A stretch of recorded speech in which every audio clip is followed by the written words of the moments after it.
హైడ్రా పనితీరుపై అనుమానాలు రేకెత్తుతున్నాయని మెదక్ ఎంపీ రఘునందన్ రావు అన్నారు. బఫర్ జోన్ ఎఫ్టీఎల్ పరిధిలో కట్టిన ప్రతి ఇంటిని కూల్చివేయాలని డిమాండ్ చేశారు. సిద్దిపేట జిల్లా దుబ్బాక మున్సిపాలిటీ పరిధిలోని చెల్లాపూర్లో ఎంపీ రఘునందన్ రావు పర్యటించారు.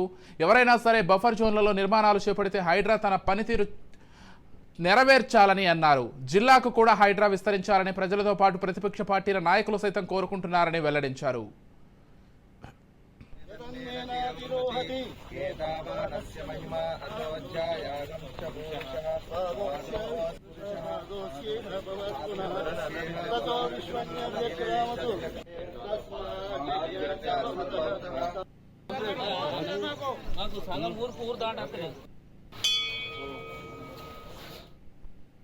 తిరిగిన పక్కకు మలిగిన నీళ్లలో కట్టిన ఇండ్లను కంప్లీట్ అయిన ఇండ్లను కూల్చేయకుండా హైడ్రా పనితీరు మీద రాష్ట్ర ముఖ్యమంత్రి పనితీరు మీద ప్రజలకు అనుమానం వస్తుంది.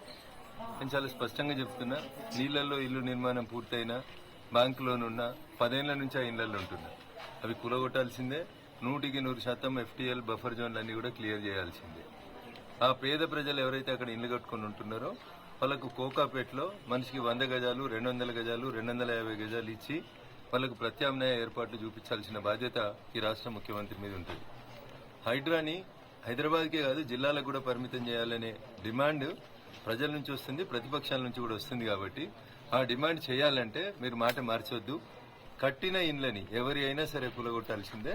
హైడ్రా తన పనితీరును నిష్పక్షపాతంగా ముందుకు సాగించకపోతే రంగనాథ్ గారు better you quit the job, ఉద్యోగం వదిలేసిపోయి మామూలుగా పోలీసు నౌకరీ చేసుకుంటే బాగుంటుంది. ప్రజలకు న్యాయం చేయలేని ఏ కుర్చీలైనా ఎవరైనా కూర్చోవడం అనేది సమంజసం కాదు.